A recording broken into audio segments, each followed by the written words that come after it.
Bonjour les potos, j'espère que vous êtes en forme et bienvenue dans cette nouvelle vidéo dans laquelle on va parler de la jeunesse sportive de Kabylie. On va parler de la politique du nouveau président qui veut prôner la stabilité au sein du club. Et dans la presse, pour prôner cette stabilité, on a parlé des 7 intransférables.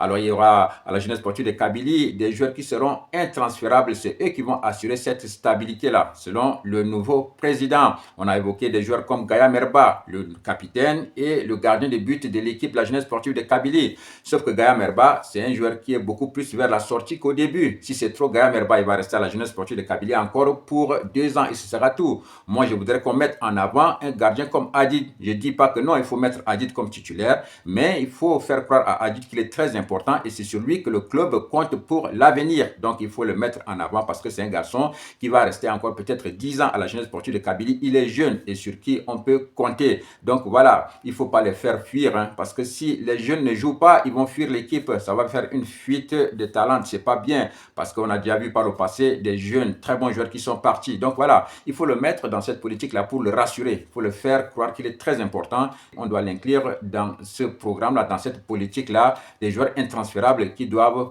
jouer pour la jeunesse sportive de Kabylie. En défense, on nous parle de Madani et de Belaïd. C'est des défenseurs internationaux, c'est des joueurs qui ont de l'expérience. Voilà, ils ont joué à l'équipe nationale. Pour cela, je suis pas contre parce que vraiment, c'est des joueurs qui ont encore des restes et qui peuvent peut-être servir à l'équipe, même si à ce poste il y a encore des bons joueurs comme Bencha, comme Belawal et des jeunes autres défenseurs. Mais bon, la présence de Belaïd et de Madani va faire du bien à l'équipe de la jeunesse sportive de Kabylie. On nous parle aussi en défense de Hamidi. Hamidi qui est certes un très bon joueur, c'est indéniable. Techniquement, c'est un joueur qui est très bon. Franchement, il sait tout faire avec le ballon. Mais dans cet article, on nous fait croire que Hamidi, c'est un discipliné tactique. C'est ce qui est faux. En effet, la tactique au football, c'est quoi? La tactique, c'est la disposition des joueurs sur un terrain de football. C'est ça qu'on appelle tactique.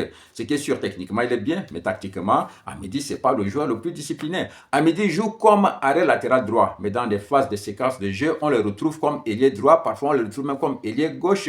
Alors que le jeu se déroule à sa place. Et c'est ce qui n'est pas normal et c'est ce que je reproche toujours à Hamidi. Donc il doit essayer d'être discipliné, il doit travailler pour être discipliné tactiquement. Ça va peut-être beaucoup plus avantager la jeunesse sportive de Kabylie. Si c'est en cas de coup de pied arrêté et qu'il est parti de l'autre côté pour botter un coup de pied arrêté ou bien un corner, là en ce moment on va mettre vraiment un dispositif en place pour essayer de pallier à son absence. Mais dans des phases de jeu, il est toujours hors de position. Donc c'est pas normal, il doit beaucoup travailler pour cela. Au milieu de terrain, on a évoqué Bot, je suis tout à fait d'accord. Bot, c'est un talent, c'est un garçon qu'on doit sécuriser. Il doit rester à la jeunesse sportive de Kabylie. Moi, j'ai fait des vidéos dans lesquelles j'ai évoqué même que Bot, là, c'est un futur joueur de l'équipe nationale. Je l'ai déjà dit ici sur ma chaîne. Donc, Bot, franchement, ça doit être un intransférable. On nous parle aussi de Bada. Bada, qui est un joueur qui a vraiment beaucoup de potentialité. Il n'a pas encore tout montré. C'est un joueur qui est en train de monter en puissance et qui va beaucoup apporter à la jeunesse sportive de Kabylie. Là où le bas blesse, c'est en attaque. En attaque, on nous a évoqué Mayous et Messaoudi. On ne parle même pas de Akrib ni de Melki. Pourtant, depuis le départ de Berkane et de Boualia, le meilleur attaquant de la jeunesse sportive de Kabylie, c'est Akrib. Akrib, il a été de tous les combats. C'est un garçon qui n'a pas assez d'expérience, mais qui a joué la Ligue des Champions. Au championnat, il est là, il marque des buts et c'est l'attaquant le plus combatif. C'est lui qui fait beaucoup plus de pressing que tous les autres. Parce que Akrib est un garçon qui défend sans se relâcher. Et puis c'est vrai, dans une saison, il y a des moments creux. Et là, bon, il a connu une baisse de forme parce qu'il est beaucoup sollicité, il a joué beaucoup de matchs, il est entre la GSK, l'équipe nationale, tout ça. Donc, il y a eu baisse de forme. Donc, c'est pas pour cela qu'on va l'exclure. Donc, franchement, pour le futur de l'équipe, il va falloir parler de Akrib. On n'a même pas parlé de Melki. Pourtant, Melki, c'est l'un des joueurs les moins cotés à la jeunesse sportive de Kabylie. C'est un garçon qui ne joue pas beaucoup. Parler de Melki, moi, je vais évoquer peut-être les ratios minutes-but. Parce qu'il n'a même pas la chance de jouer un match tout entier. Il n'a même pas la chance d'être franchement titulaire. Mais depuis qu'il a la jeunesse sportive de Kabylie, chaque fois quand il a eu la chance de jouer 5 minutes, 10 minutes, il a été réaliste. Il a toujours marqué des buts.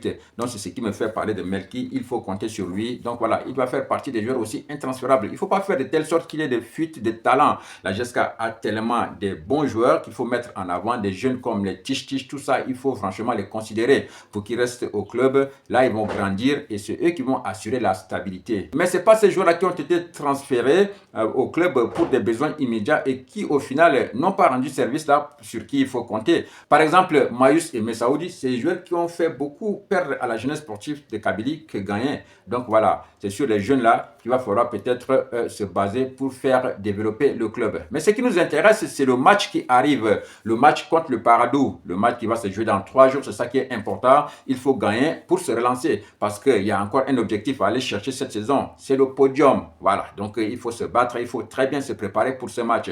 J'avais déjà dit que le Paradou reste sur 4 défaites consécutives. Mais à chaque fois quand le Paradou a été battu, le Paradou a marqué des buts. Ils ont été battus 5-3 par Benaknoun, ils ont été battus 4 buts à 3 par Akbou, une très bonne équipe de Akbou qu'il faut vraiment signaler, qui fait vraiment du très beau football en ce moment. Et ils ont été aussi battus par Oran, 2 buts à 1. Donc, à chaque fois, c'est les garçons qui marquent des buts. Donc, voilà, si la GSK veut gagner le Paradou, c'est obligé que la GSK marque des buts.